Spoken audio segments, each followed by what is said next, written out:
views expressed on this program are those of the hosts, guests, and callers, and are not necessarily those of this station, its management, or other advertisers. You're listening to Transformation Talk Radio.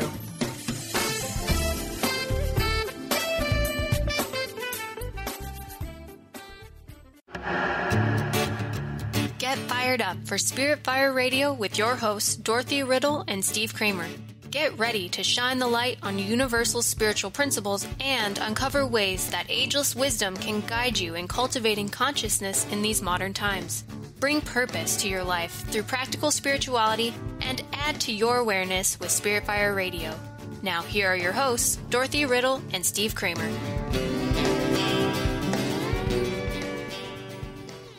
Hello, everybody. Welcome to Spirit Fire Radio. It is so great that you are joining us or that you're listening by podcast. My name is Steve Kramer, and I'm joined with my delightful and ever-wise co-host, Dr. Dorothy Riddle. Hi, Dorothy. You out there? Oh, yeah. Hi, Steve. How are Great you feeling? to be here. Oh, good. Great good. to be here. Good. So we've had some wonderful shows. We've talked about science. Who are we from a science perspective? Who are we as human beings on this earth? What are we doing here? Which kind of leads us to the spiritual perspective and the metaphysical perspective. And we've had 3 shows so far where all of these things sort of seem to blend and move and they all seem to be interrelated. So, we talked about the challenge of spiritual development on our last show. It was so fun, really engaging conversation.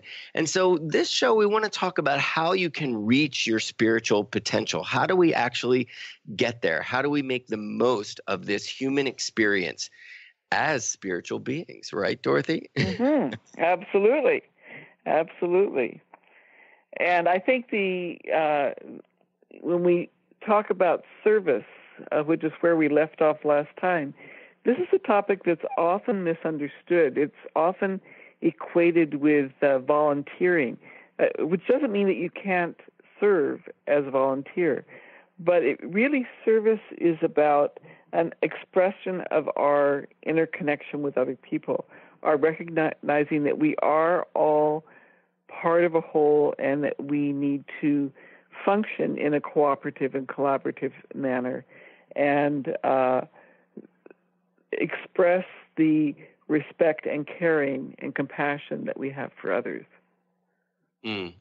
Yeah, being of service is an essential part of spiritual development. Yeah. And Steve, I'd like to share with our listeners that the School for Esoteric Studies, which is the organization that I'm with, which is collaborating with Spirit Fire in producing this radio show, on our website, esotericstudies.net, we have a section called About Service. And I would invite listeners to take a look there because I think we have some really important material there. We talk about what service is really all about and what the ageless wisdom has to say about it. And for example, Steve, the ageless wisdom describes a server as someone who is harmless, who is willing to let others serve in the way that they think is best.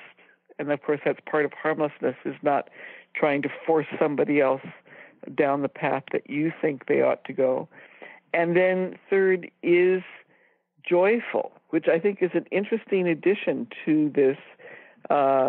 And what the ageless wisdom says is that joyfulness takes the place of criticism, that dire creator of misery, and is the silence that sounds. Isn't that a beautiful quote? Oh, can you read it one more time? Sure. Joyfulness takes the place of criticism, that dire creator of misery, and is the silence that sounds. Oh, that's so beautiful. I have not heard that quote. And, I always have talked about joy as being the motion of stillness. Because anybody that's ever been in a state of joy, is actually in the, what I would say, it's the you're the prime observer. We were talking last week a bit about detachment and loving detachment. And, if you can feel into a time that you've been joyful, really, in a sense, you're detached from any kind of personal outcome or what an expectation. You're usually in a state of joy. You're just simply wowed by the state of being. So I love that as being an aspect of service. And Dorothy, when you were talking about non-harm, it made me realize that as we've been, as we're talking about humanity this month and we're talking about these principles, it seems to me that it would actually be of service if we can live from a place of knowing and experiencing interdependence, or knowing and experiencing adaptability, or knowing and experiencing cooperation. We are being of service, right? That's right. That's exactly right. And for those who want to explore the concept of harm and harmlessness more, which I know we're going to do later this year, please take a look at my book, Positive Harmlessness in Practice, because every spiritual tradition says do no harm, but none of them say what one should do. And so those principles that you were just describing, Steve, that's part of how we behave harmlessly with each other. I love that you mentioned that every spiritual there goes my mouth. Every spiritual tradition has that in common, and it's what I love about the ageless wisdom and esoteric studies is that really it goes straight to the core, and a lot of the principles we're talking about are principles that all spiritual traditions will make their own. They will speak to a culture or speak to a certain group of individuals within a spiritual or religious tradition, but the ageless wisdom sort of these concepts seem to be the common denominator, or they seem to be the source from which those are developed. So service, within the ageless wisdom is huge. And I think it can be daunting for some people. They think, well, a life of service, for some people that means, giving up their worldly possessions, and they see it as sort of like, I'm going to go be of service. And it feels so sort of dogmatic sometimes, or just lofty.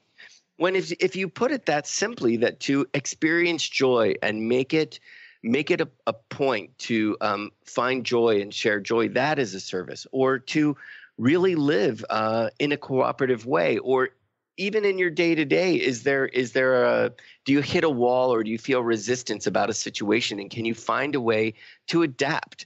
Can you find a way to cooperate that in a way is a service? Mm-hmm. Absolutely. Another way of thinking about service, which the School for Esoteric Studies has been exploring, is a lot of writing about spiritual development talks about what we might think of as vertical integration, how you become connected energetically with your soul and with the spiritual triad, or however you want to describe the various layers of the cosmic energy field in which we live and move and have our being.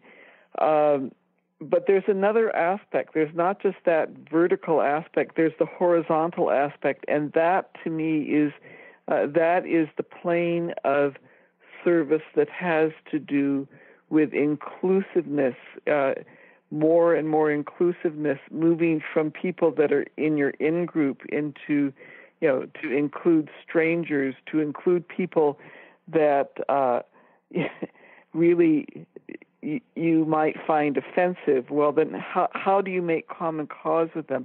How do you start to express the fact that you are actually all part of this human family? So that's also another way of thinking about service, is that ability to reach out and gradually expand and become more inclusive. Right, which brings us back to the personality and the soul, right? Because really to be of service means that the outcome really isn't only self-serving. The outcome is of service. I looked it up in some of the ageless wisdom literature, and there's really some wonderful definitions. It's written that service is the manner whereby the nature of the soul can demonstrate in the world of human affairs. Dwakul, who's a Tibetan master who wrote this, says service is not a quality or a performance. It's not an activity towards which people must strenuously strive, nor is it a method of world salvage. He says service is a life demonstration. It is a soul urge. So it's really that it actually comes from the soul. It's actually demonstrated through your actions in life. It's not actually only to be seen as just one particular action, but really this urge to group good. I love that. Yeah. And so we can take that back to what we were talking about last week. It is being that spiritual being that we are here on the physical plane. Right. We were talking quite a bit to the listeners. If you hadn't heard last week's show, we started the show by talking about the quote, "We are not human beings having a spiritual experience. We are spiritual beings having a human experience." And that can really help us out along the way to embrace participation and interconnectivity when we realize we're part of this greater good. So, Dorothy, we're going to go to a break. And when we come back, let's talk a little bit more about service and ways in which we can reach our spiritual potential. We'll be right back.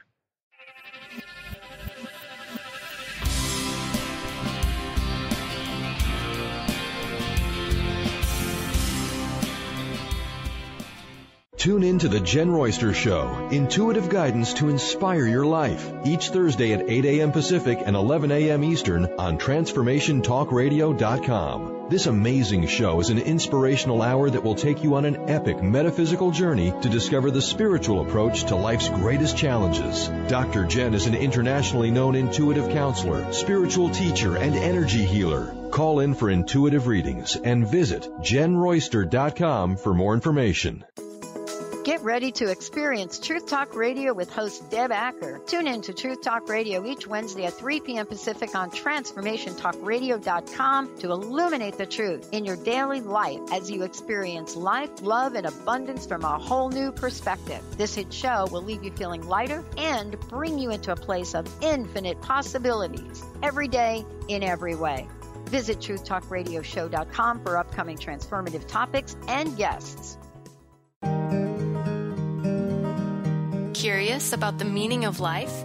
Do you want to deepen your spiritual practice? The School for Esoteric Studies offers online training to spiritual seekers from all paths of life and individual coaching. Our courses synthesize Eastern and Western spiritual traditions based on meditation, study, and service applied to everyday life. The school also organizes group meditations each year to benefit humanity. Whether you're just beginning to reflect on the spiritual side of your life or are a more experienced spiritual seeker, the school warmly welcomes you to join our group. To learn more about our courses and services, please visit esotericstudies.net. That's esotericstudies.net.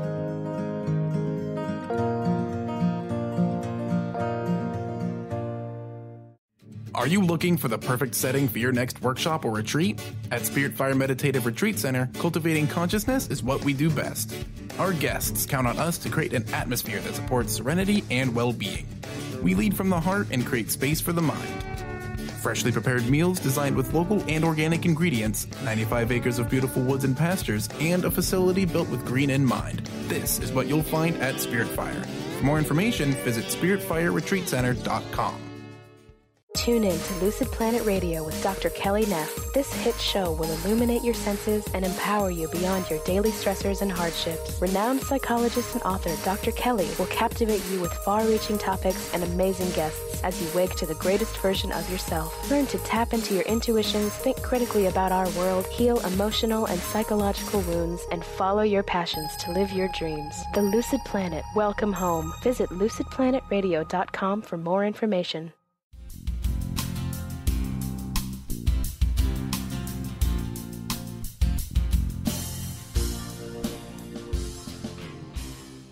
Welcome back to Spirit Fire Radio. Just before the break, we were talking about service, and service being an outstanding characteristic of the soul. Dorothy, why don't you pick us up right where we left off before the break? Sure, Steve, because I think it's important for us to distinguish between service and volunteering. We mentioned that they're not the same, but how is it that they're not the same? If we think about service as the expression of who we are, the expression of being a spiritual being, volunteering is an activity. It's not a state of being. So as part of that state of being, we may actually participate as volunteers. But when we think about volunteering, we usually are thinking about signing up for a specific activity as opposed to how we are, the quality of energy that we are bringing. And I think that's one of the outstanding characteristics of service, is that it is our expression in everyday life of respect and compassion for others who are part of our family, of our energetic field of which we are all part. Yeah, to sort of see your life as a service. And we can think of individuals whose lives were a service, and they certainly are those who have inspired us to be the best that we can be. You know, they aren't sort of, we don't often just only think of their task, but we think of their life as a whole and what they brought to all of our sort of human experience. I can think of several individuals in my lifetime, and then you think of people like Mother Teresa, you think of the Dalai Lama, you even think of politicians. You know, we were talking in the last show about do your job, this is your service. To have a life of service is to demonstrate that you have an innate understanding of the fact that we're interconnected, and to express that. Yeah, but I think to me, it's important, Steve, to underscore the fact that anyone can be of service. Anyone can be living from a soul perspective. And many people who are of service are not known. They're not public figures. You know, we tend to, you mentioned several public figures, but yeah, it's the people who are going quietly about the everyday life, but the way that they go about it is what sets them apart. The way that they reach out to others in kindness, the way that they notice when there's a need and step in to fill it without getting a lot of publicity and praise. They're not in it for that. They are there to express the fact that we are all one. Yes. I just came from a service. My best friend's mom very peacefully passed on, and her sisters were there. And one of the sisters read 2 letters. She was her mom was a school teacher, and read 2 letters from parents simply expressing what a joy she was, and what an influence she had on their children. And in both of the instances, it was the simple things that they were talking about. It wasn't, it was just simply her being. The nature of her being was her service, and affected these children's lives. And one of them was there. You know, this was her favorite school teacher, and you would never know that. You know, it wasn't something any of us would have ever known had we not been privy to those letters. So yes, it's that.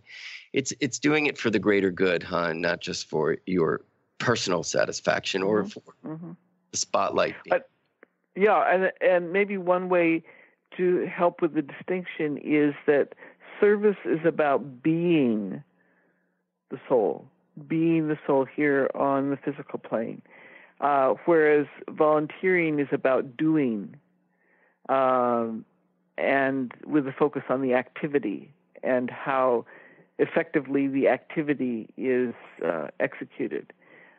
So when we're talking about the soul and we're talking about service, we're talking about the state of energetic engagement that we bring to everyday life. Yes. There's a few words that come up: sacrifice, sacred, and service. Those are three words that are often linked in esotericism. And it was a real aha for me personally when I came to really understand this word sacrifice. Sometimes we link a life of service to a life of sacrifice. And that becomes very sort of like, I'm going to sort of give myself up to the greater good. But actually, sacrifice means to make sacred. And so if you can understand that there is a sacred quality to your actions, or a sacred quality, if there is a sacredness to your response, your reaction, your relationship with other people, even just in your day-to-day life, that is a service. So there's another, esoterically, there's another aspect of the word sacrifice when we talk about the law of sacrifice, and that is the willingness to limit,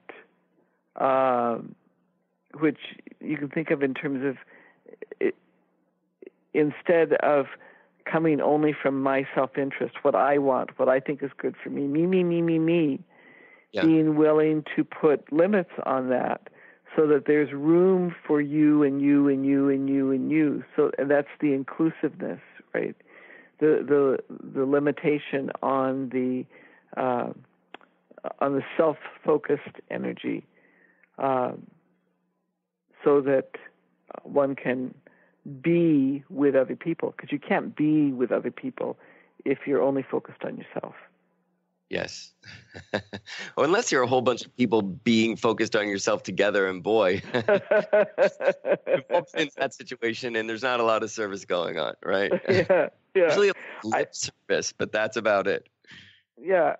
I'm thinking that one way to transition from the general idea of service into how it is that the change process that we go through in reaching our potential is to look just for a few minutes, Steve, at what we might do differently if we accept the scientific findings that we discussed in the first 2 weeks with regard to those 7 principles. So I'd just like to put out a couple of ideas, some of which we've mentioned before, and see what you think. Sure, I'd love to hear them. Okay, so when we think about the interconnectivity, the fact that we are all interconnected, then I come back to this concept that I mentioned, I think, last week, of being responsible for psychic pollution. Now, we talk about physical pollution, environmental pollution, but if I am just spewing out anger or fear even, or any negative emotion, if I am putting out hostile thoughts, all of that affects the energetic environment, and that's pollution that I'm responsible for. So that's been an important perspective for me to think about. Not that it's easy, but important to think about. That makes me think of one of my favorite quotes by Goethe, who said, "If you treat an individual as if he were what he can become, he will become that being." So if you treat an individual as what he can become, he will become that. So right there is that idea of what you were saying about really we are interconnected. The mind is a very powerful thing, and energy follows thought. So if we're only thinking negative thoughts or we're only seeing the bad in another person, we actually will create that. That's the reality we're creating. So there's a sense of sort of responsibility there too. That's right.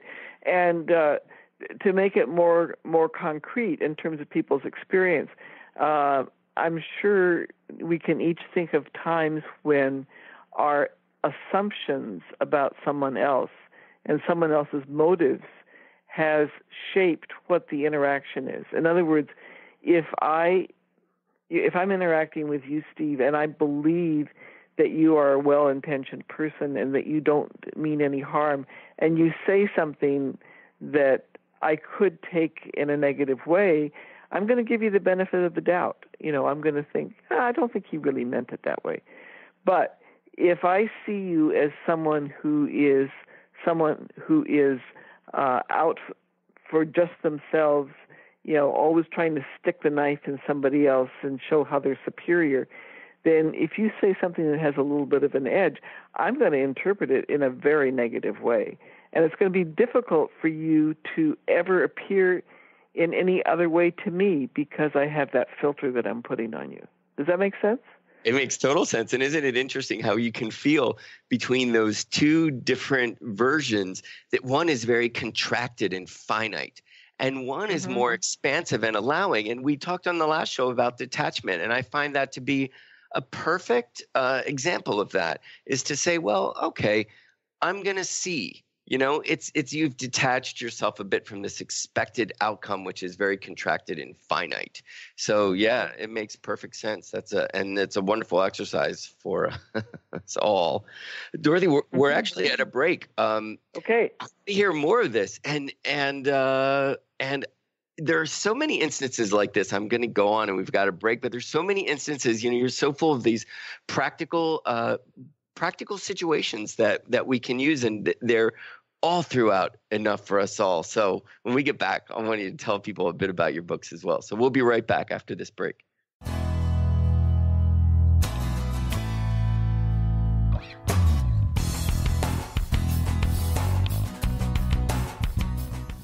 Chris Stanis is a spiritual leader and healer and teaches a course on how you can transform your life through a meditation and healing system that will manifest your spirit's dreams. She manifested the Women of Wisdom Conference, the Women of Wisdom book, and this radio show. And she can show you how to change your life too. Are you ready? Visit the website and contact her at voicesofwomentoday.com. That's voicesofwomentoday.com.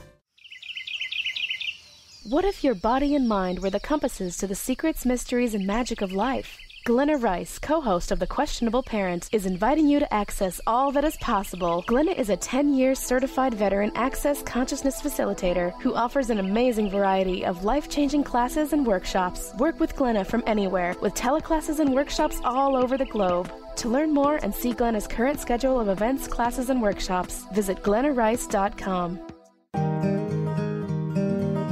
Interested in deepening your spiritual practice? The School for Esoteric Studies offers online training to spiritual seekers from all paths of life and individual coaching. Our courses synthesize Eastern and Western spiritual traditions based on meditation, study, and service applied to everyday life. To learn more about our courses and services, please visit www.esotericstudies.net. What is a brilliant culture, and how do we create them? Why are they important? Claudette Rowley has created a breakthrough 5-step process to help you align your culture with your business strategy for exceptional results. Looking for a culture that drives organizational excellence? Listen to Cultural Brilliance Radio, the second and fourth Friday of each month at 10 a.m. Pacific and 1 p.m. Eastern on Transformation Talk Radio. To learn more or work with Claudette, visit culturalbrilliance.com. Hi, I'm Steve Kramer of Spirit Fire Radio, and I believe that meditation changes everything. It leads us in the direction of greater well-being, and that's a fact. I struggled with meditation for years. I understood the principles, but I found it hard to incorporate them into my everyday life. Spirit Fire's meditation practice changed that. It's called the Practice of Living Awareness, and it's taught in 14 steps. These are 14 tools that I can use in any moment, on and off the cushion. Steps like smile, flow, and ground of being support my clarity of mind while I'm navigating the ups and downs of modern life. That's why it's called the Practice of Living Awareness. If you'd like to add meditation to your daily experience, the Practice of Living Awareness is free, online, and it's suited for any level of practitioner. Visit spiritfire.com for more information. And be sure to check out Spirit Fire's meditation retreats in Western Massachusetts. It's all there at spiritfire.com.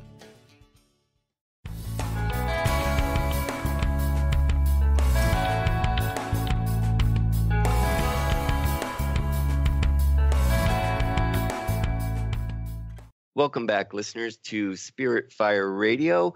We're having a great discussion on reaching our spiritual potential. And we were talking about what we might do differently if we come to embrace certain principles about the structure of our reality and these laws They govern the way we coexist.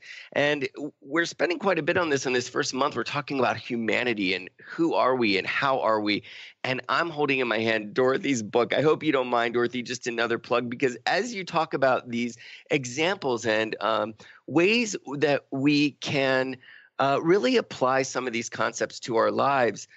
You've done such a great job in the actual physical books. I know that you can get these books digitally online, but in the physical books, there are exercises throughout all three of these books. Dorothy's written a series called Enough for Us All, and it's a series of 3 books. Dorothy, just tell them a little bit about it, because I love these books so much. And then we'll go back into ways we can apply these concepts. Sure, Steve. So there are 3 volumes. The first one is called Principles of Abundance for the Cosmic Citizen. And I started there because I thought until we understand who we actually are and how our world actually works, we're not going to understand how it is that we can be in an abundant environment, which we are, as long as we're good stewards of what is around us.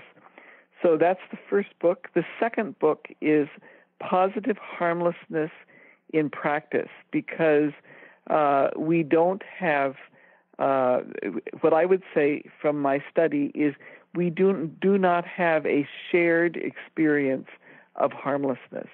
We don't have any social context in which there is no harm being done. It's so prevalent. So in that book, in addition to the 30-odd exercises scattered through the book, as in the first book, there's also a harmlessness scale that you can take to help you reflect on yourself. And then the third book is Moving Beyond Duality, which is getting at that whole, the dangers of the illusion that we are in a dualistic world, because as soon as we start thinking in us-them terms, then we are able to do violence to others. And so again, that book has a series of, I think, about 35 exercises scattered through them. And Steve is correct. You can get these as ebooks, but the ebooks do not have the exercises in them. So I would encourage you, you can order these books from any of your retailers. You can also look at more information about them and reviews at enough4usall.com, the website enough4usall.com. And I might just add, Dorothy and I we both involved in educational nonprofits and are chairs of the boards. And so many times we both of our organizations are steeped in the ageless wisdom. That is the root of our teachings for Spirit Fire. It is deeply embedded in our meditation practice, the practice of living awareness. And if you really get into the ageless wisdom, some of it can be very complex and very dense teachings. And what I love about Dorothy's books is she's taken so many of those concepts and made them so readable and so approachable, and given real life examples of ways that we can examine ourselves, examine situations that we're in our lives, and gives real solutions, real sort of exercises and ways to realize that the world is actually supporting you, that this is an abundant universe. So. Thank you, Steve. Yes, that was a bit of a plug, but it's so apropos to what we're talking about. And I know in the future months, we're going to take topics that are much more sort of pointed. In this first month, it's a very grand, big talk about humanity itself. So just wanted to talk about those books a little bit more. So our spiritual potential. Yes. What we do differently, Dorothy? Yeah, I think that there's a couple more things to mention in addition to what we talked about earlier, and this might actually be something that our listeners would like to email us about, Steve. It would be great to get other people's ideas. But just a couple more. One is and this gets at the illusion of duality, is to think in multiple options. If you find yourself thinking that there are only 2 options, then give yourself the challenge of what's a third, what's a fourth, what's a fifth, so that you're always seeing a multi-possibility universe. Another area that I think we would do differently if we really accepted the interdependence principle is to take seriously the fact that we are not the only intelligent species here on Earth. We share this world with a number of species that are being called non-human persons. We may think of whales and dolphins and elephants and the great apes right off the bat, but there are a number of other animal species. There's very interesting examples of plants, of intelligent and complex social life among plants. And some of this research, scientific research, is in one of the appendices of my book on moving beyond duality. But that whole area of thinking about the rest of the world as relatives rather than resources, I think would really challenge us in terms of how we do our life. And then the whole idea, yes. It comes back to that idea that we're human beings having a spiritual experience as well, Dorothy, related to the planet Earth and our non-human counterparts.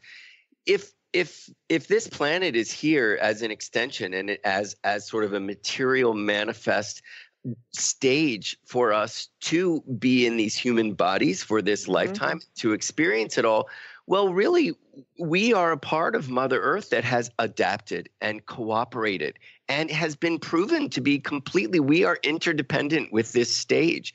And, That's you know, right. When you start to see that, well, I'm an extension of this, that, you know, the plant kingdom is an extension of the mineral kingdom. The animal kingdom is an extension of the plant kingdom, that really we are an evolutionary, this stage itself is an evolutionary process in and of itself. And it affords us, if we're spiritual beings having a human experience, to have that human experience. And if we don't respect the earth and if we don't respect our non-human counterparts, then we don't have such a wonderful stage with which to act that out, to be human in this incarnation. So yeah, that's a really wonderful sort of aha moment that I hope everybody has in their own personal evolution. Right, and I'm glad that you mentioned the Earth, because the Earth is a sentient biosphere. There is in 2001, there was a scientific declaration to that effect, and there are countries like Brazil and Ecuador that have actually put into their constitution respect for Mother Earth, advocacy for Mother Earth. So if you take that seriously, Steve, think about yourself. If you were the Earth, how would you feel about fracking, for example? Somebody trying to force fluids in among your cells, you know, to break you open.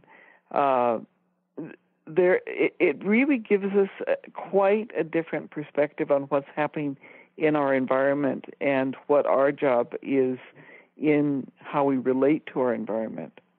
Yes, indeed. And especially when energy is everywhere and there are alternatives. Right. Yeah, definitely. So I'd like to shift us to talking a little bit about how we prepare for change, because we wanted to talk about how we reach our spiritual potential. I'm sure we won't cover everything just in this particular session, but I think there's an important concept which I learned actually from my mother, the nutritionist, and that is the first thing that you do when you're getting ready for a change is you need to eliminate what is no longer relevant. So we think about this like if you're going to move, you know, and you go through and you sort through your stuff and you throw out stuff that you don't need anymore.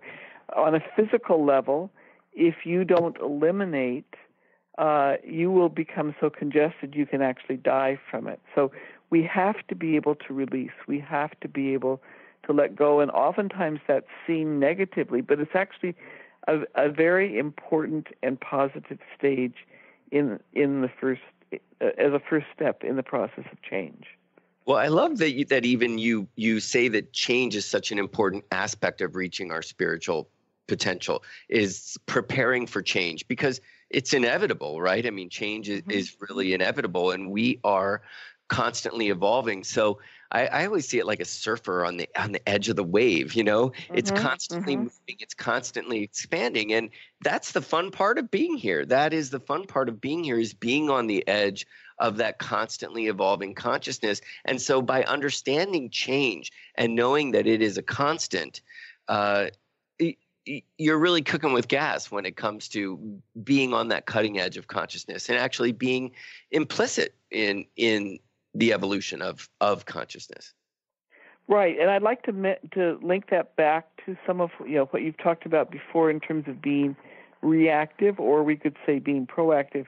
In the Ageless Wisdom, there is talk about points of crisis. That tension builds, you reach a point of crisis, but that's really a reactive point. And people think that change comes because they're kind of forced into it. There is that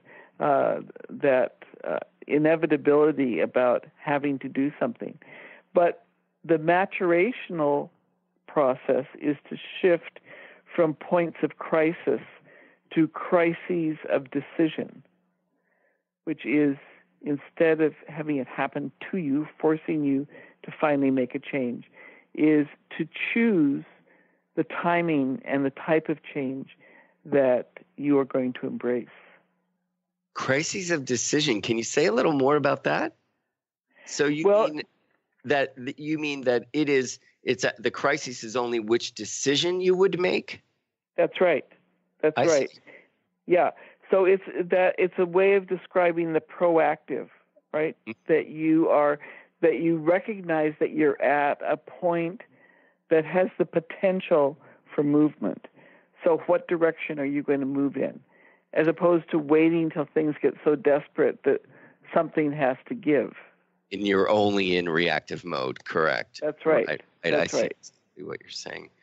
Yeah, it does lead to our growth, spiritual growth. It leads to growth in every way. I mean, that is how we change. Things break down and they reform stronger. I know probably all of us can think back to our very first girlfriend, boyfriend, and we cringe because we had a lot to learn, if we can call them in these days and say, oh, I did not know. So, yeah. Right. And harmony through conflict. We're going to have to go to a break, I see. But harmony through conflict, that is really a defining factor for our human experience and for our evolution. So let's go to a break, and when we come back, we'll talk a bit about harmony through conflict. We'll be right back.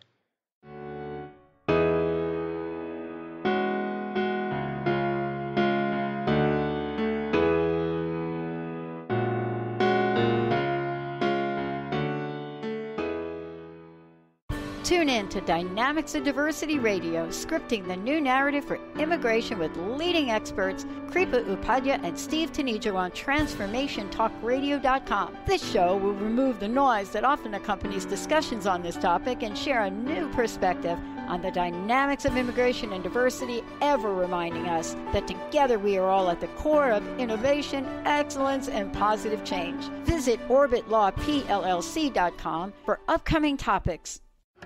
Hi, I'm Steve Kramer of Spirit Fire Radio, and I believe that meditation changes everything. It leads us in the direction of greater well-being, and that's a fact.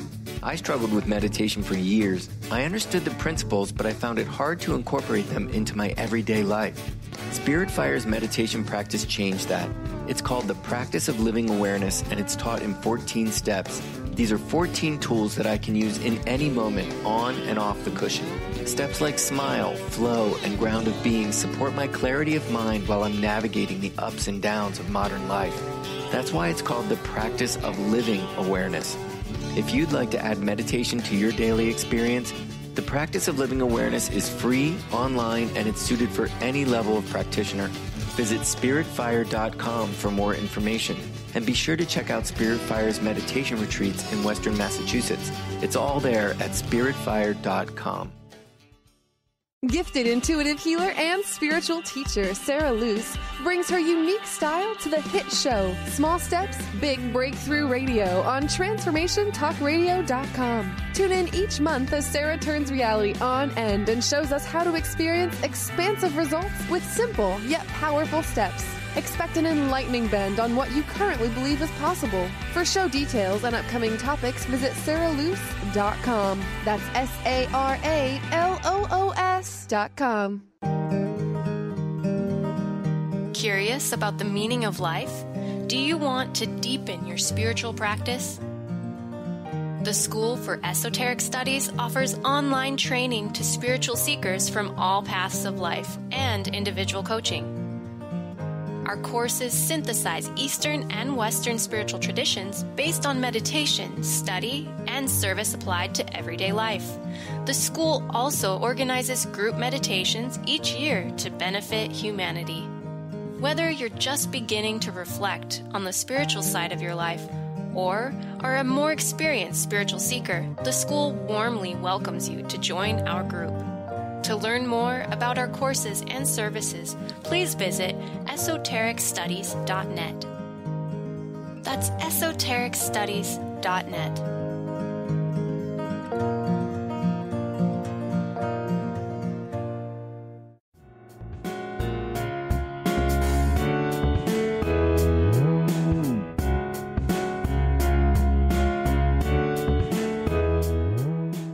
Hi, welcome back to Spirit Fire Radio. Just before the break, we were talking a bit. I mentioned harmony through conflict. We were talking about ways in which we learn, ways in which we embrace change. Dorothy, you want to pick up where we left off in the last segment? Yes, because actually there's a whole lot more that we can talk about in terms of learning and changing, which I'm sure we will. In subsequent months, but we were talking about how we prepare for change, and there's a definition that I think is very provocative, actually, and that is that evil is the entrenched habits that are no longer relevant. So it is that refusal to let go of what is no longer relevant. Evil is the entrenched habits that are no longer relevant. Yes. And where's that from, Dorothy, that quote? That's from the Ageless Wisdom. Oh, wow. Blue books. Yeah. Mm-hmm. Yeah. So when you hear the word evil from the blue books, you know, your eyebrow rises and you go, okay, listen up, right? Mm-hmm. The entrenched habits that are no longer relevant. So, that once again, that takes the observer, that takes a bit of detachment to sort of get to know for oneself, is it relevant? How do we determine that, Dorothy, do you think? Mm-hmm. Like, is it relevant? We have to then ask ourselves questions. Who is it serving and how is it serving? Is it relevant? Is it relevant in the evolution of the group, of the greater good? That's right. There's also, I don't know if this makes sense to other people, but for me, there's a kind of a resonance when something is right on target. I think of it I have two images for it. One is visual, where like if you have a camera that can be focused and you take it out of focus and then you bring it back in, and that point where it's at very crisp focus, it's very clear. Or on the sound level, you can have a resonance of a sound. There may be some dissonance, and then the dissonance drops away, and you just have this very clear sound. That's, to me, how it feels when you are at the relevant point, when you're right. What I think of for myself as doing precisely what it is that I'm here to do. It's getting to know your emotional body very well, too. I find that clarity that comes, that sense of discernment comes with really understanding the purpose of our emotional body, which is sort of like a guidance system that says, this is not in alignment with my greater good, like with my innermost truth, to really use the emotional system that way to sort of let us know, okay, this doesn't feel right, and therefore I think I need to step back and discern, and as we learn to use our emotions in that way and not sort of identify with them or use them in a way to draw attention to ourselves, as we'll talk about, I'm sure, in some shows about glamour, illusion. But when we learn to use our emotions to sort of help us with that, to help us decide if there's clarity there. Does this align with my truth? Is this relevant? Does this habit work for me? Is this something that I should keep, as a part of my life? Then I think you're doing well to be able to sense that within yourself very quickly. Mm-hmm. And you mentioned harmony through conflict, which is actually in the esoteric way of looking at the world. We look at different what are called ray energies. So they're different vibrational forces, all of which are important. But one of them, known as ray 4, is that harmony through conflict. So what it helps us understand is that sometimes the way that we find our way forward is through contrast. We see this extreme and then we see this extreme. Neither of them works well. Neither of them is inclusive. So gradually we're able to find that middle way of harmony. Yes, by seeing two sides of something, by being on two sides of something, we then can see, it comes back to non-duality. We get to see all that is contained in the field between. That's electromagnetism, right? And two poles. That's right. Field. And humanity, the rays that Dorothy was talking about within the ageless wisdom, they tincture everything that's in manifestation. So again, if we are human beings, if we are spiritual beings having a human experience, there are qualities and there are attributes to being a human being. And one main quality of the human being is this idea that we reach harmony through conflict. So that can be a little, it can be comforting in a way, in a strange way, that harmony will come. I know it's, for me, I've sort of taken refuge in that when I've got conflict, I've looked at pulling myself out of conflict as a process of learning, as a process of evolving, that I know from this conflict will come harmony and I will be better from it. I will know more. I will be wiser as a result. So if you work at it, though, it's not going to come automatically, right? Right. Yeah. You've got to use your mind. You've got to, got to participate. That's right. And one thing that I find helpful, one little, it's almost a mantra, is shifting from either or, in other words, either you're right or I'm right, to both and. Where is that field of potentiality where we both are fine, both perspectives, and more than two, enrich what our experience is. Right, and just allowing those two to inform, like allowing, acknowledging that there is a contrast, that there may be two ways of looking at something, and then allow the two of them to inform. And, that comes back to interconnectivity and to participation, adaptability, cooperation, interdependence. I think it's wearing these words on a cape by the end of it. Well, it's also, I just want to acknowledge also, this is work that was done a number of years ago, but the book, Getting to Yes, the whole way in which you can negotiate a win-win solution. That's part of what we're talking about here. I've heard that book mentioned twice in the last couple of weeks from different people. So yes is a beautiful word. That's right. Well, it's finding a bigger than kind of an overarching issue important to both or to all parties that can then move you towards a win-win solution. Gorgeous. Well, and we are bigger than. I mean, isn't that what we're talking about? About the human endeavor is to come to realize that we are bigger than. We are bigger than our physical bodies. We are bigger than our thoughts. We are bigger than our own personal needs. We are actually a part of something quite grand. Dorothy, we're at the end of this segment, and we're at the end of the month. We're at the end of talking about humanity. So I hope the listeners, I hope you've enjoyed it. And so want to tell them about next month? Well, next month we're going to talk about hope. We're going to talk about hope all month long, and I think it's going to be very timely and very rich. And I want to just mention again, Steve, that this radio program series is a conscious collaboration between the School for Esoteric Studies. You can find us at esotericstudies.net and Spirit Fire at spiritfire.com. We are cooperating beautifully. Dorothy, it's always a treat. I love talking with you, and I look forward to next week. We're going to talk about hope. It's going to be great. Yes. Listeners, we hope to be with you then. Until then, have a wonderful, wonderful day.